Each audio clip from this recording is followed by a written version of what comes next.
उसने शर्मिला को देखा और बोली, मम्मा, मैं चिराग से शादी करने के लिए कब एग्री हुई? तुम्हारे एग्री होने की मुझे जरूरत भी नहीं है। मैं तुम्हारी माँ हूँ और मुझे पता है what is best for you. इसके साथ रहोगी तो जिंदगी भर तकलीफ ही तकलीफ देखोगी, और फिर तुम्हें अपनी कंपनी के लिए भी मदद चाहिए ना। चिराग के अलावा तुम्हारी कंपनी को फिर से खड़ा करने में कोई तुम्हारी मदद नहीं कर सकता है। इस पर अनन्या ने कहा, मम्मा ऐसा नहीं है, मैं खुद अकरम सर से बात करूंगी, वो मेरी हेल्प कर सकते हैं। मैं चिराग से शादी नहीं करना चाहती हूँ। तो क्या तुम जिंदगी भर इस आदमी के साथ रहोगी? हाँ बताओ, शर्मिला ने पूछा। नहीं, मैं इन दोनों में से किसी के साथ नहीं रहना चाहती हूँ, अनन्या ने अकड़ के साथ जवाब दी। तुम्हें अकरम की अकरम सर की मदद किस चीज के लिए चाहिए? अभिनव ने माँ और बेटी की बातों के बीच में आकर पूछा। शर्मिला क्या कह रही थी उससे अभिनव को मतलब नहीं था, लेकिन अकरम का नाम सुनकर वो समझ गया था कि वो अनन्या की मदद कर सकता है। जैसे अभिनव ने इतना कहा तो अनन्या और शर्मिला अभिनव को देखने लगे, लेकिन दोनों ने उसे जवाब नहीं दिया। इतने में राजीव बोला, अनन्या को अपनी कंपनी को फिर से खड़ा करने के लिए कुछ पैसों की जरूरत है। इसके जितने भी शेयर होल्डर्स थे उन्होंने अपने हाथ पीछे खींच लिए हैं। अरे तुम क्यों ये सब इससे बताकर अपना टाइम वेस्ट कर रहे हो? इस प्रॉब्लम में ये क्या कर लेगा?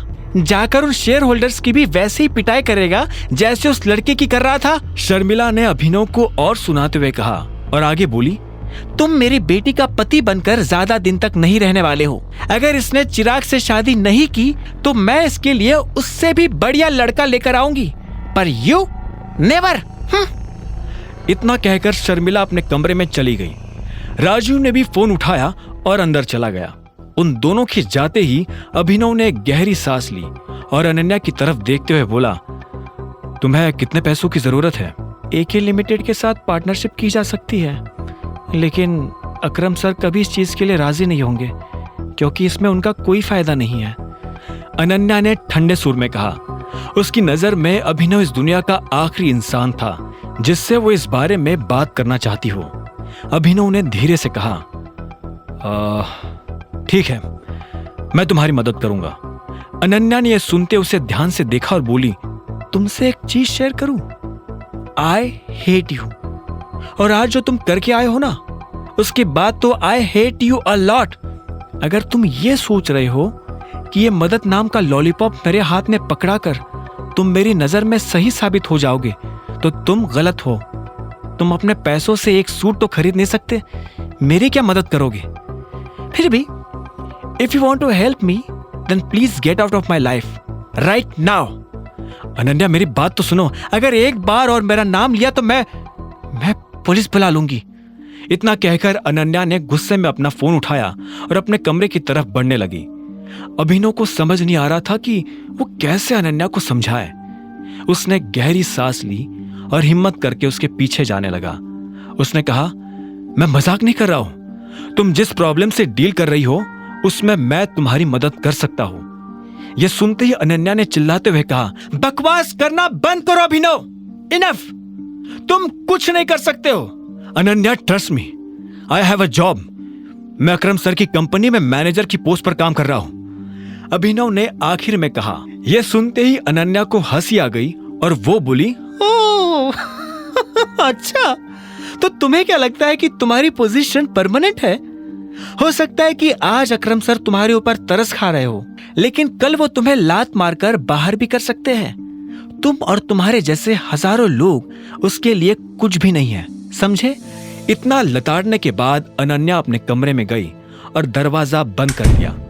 अभिनव फिर से उसके कमरे के बाहर खड़ा का खड़ा रह गया था। तभी उसके फोन पर एक मैसेज आया। अभिनव ने फोन खोलकर देखा तो पाया ये मैसेज उसके क्लासमेट हरीश का था, वही हरीश जो उसके साथ डिलीवरी कंपनी में जॉब करता था। उस मैसेज में लिखा था, कल शाम को रीयूनियन है, दिए हुए पते पर टाइम से पहुंच जाना।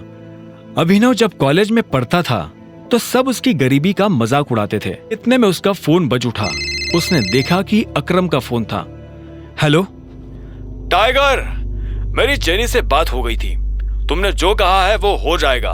साथ ही तुम्हारा जो वीडियो इंटरनेट पर वायरल हो रहा है, मैंने उससे हटवाने के लिए बात कर ली है। अभी थोड़ी देर में वीडियो सभी जगह से गायब हो जाएगा। थैंक यू अकरम। और हाँ, मैंने अपना मन बदल लिया है। मुझे तुम मैनेजर से नीचे वाली कोई पोस्ट देना। क्या? अकरम, असल में मुझे तुम्हारी मदद की जरूरत है। अनन्या किसी प्रॉब्लम में फंसी हुई है और तुम ही उसे निकाल सकते हो। मैं यह भी नहीं चाहता हूं कि अनन्या और उसके परिवार को पता चले कि मैं कौन हूं। तो मैं उन्हें कह दूंगा कि मैंने अपनी मैनेजर की पोजीशन अकरम को मनाने के लिए कॉम्प्रोमाइज किया है और साथ ही उनसे कहा है कि वो चाहे तो कुछ वक्त तक मुझे कम सैलरी भी दे सकते हैं। क्या बात है, बहुत बढ़िया। इससे तुम्हारा काम भी हो जाएगा और पहचान भी छुपी रहेगी। हाँ, अच्छा, और एक चीज, अभी कुछ दिनों में एक ऑक्शन होने वाला है। अलैना भी वहां आने वाली है। उससे मिलने का इससे बढ़िया मौका तुम्हें नहीं मिलेगा। आगे की कहानी जानने के लिए देखें अगला एपिसोड सिर्फ पॉकेट एफएम के यूट्यूब चैनल पर, और द रिटर्न ऑफ टाइगर के सारे एपिसोड्स को सुनने के लिए डिस्क्रिप्शन में दी लिंक से डाउनलोड करें पॉकेट एफएम ऐप।